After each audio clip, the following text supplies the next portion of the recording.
1 year ago today, the Deepwater Horizon oil rig exploded in the Gulf of Mexico, killing 11 workers and starting the worst oil spill disaster in U.S. history. Millions of barrels of oil spewed from a broken well on the seafloor into the Gulf waters for months before it was finally capped. A good morning to you. I'm Melanie Hebert, broadcasting live this morning from Grand Isle, of course, one of the hardest hit communities by the BP oil spill. And it is April 20th, 2011, which marks the first anniversary of the Deepwater Horizon oil rig explosion.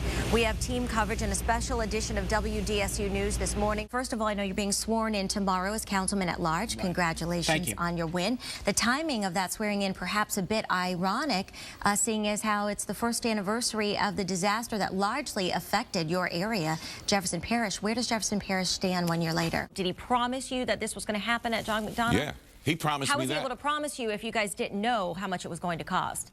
It's 5:15 on this Friday morning. Doesn't that sound good? Well, state lawmakers say they're cracking down on bullying. A new bill expands the definition of bullying to include any act of harassment that is brought on by race, color, or sexual orientation. Senator, great to have you on this morning. We know you've been critical of the moratorium and the oversight on the oil and gas industry. And, you know, this is one of those issues where both Democratic and Republican leaders from Louisiana have stood together continuously. Is this report what you were expecting, and what difference will it make for those of us in Louisiana? When they say, here's what's happening in your neck of the woods, they're saying it from New Orleans today. I'm joined by Matt Lauer and Al Roker, of course, from NBC's Today Show. It was in the wake of Hurricane Katrina when scammers started popping up that the Department of Justice decided to create the National Center for Disaster Fraud. Now more than 20 federal agencies are involved, including the FBI. Well, the danger of a sudden infant death syndrome led doctors to urge parents to place their babies on their backs when they were sleeping.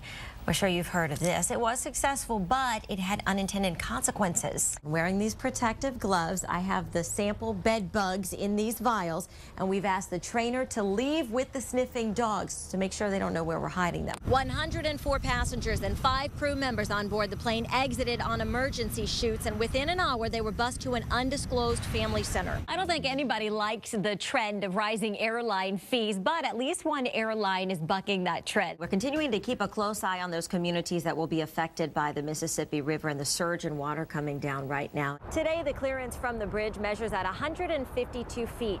To put things into perspective for you, during the river's low season, it can get up to 165 feet. And I'm Melanie Hebert. Great to have you with us early this morning. We actually have crews stationed all over the city. The race starts near us here on Convention Center Boulevard. We're actually at Ernst Cafe. Halfway through the work week, guys, just another halfway to go. Never mind the humidity out there. We'll get to those top stories in a moment. But first, we check in on how bad the humidity will be. Never mind it. How easier said than done.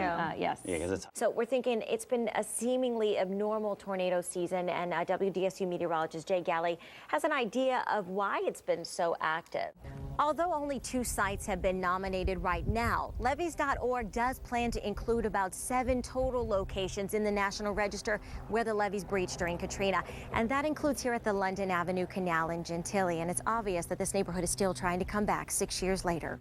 Osteoporosis affects 44 million Americans, or 55% of men and women ages 50 and older.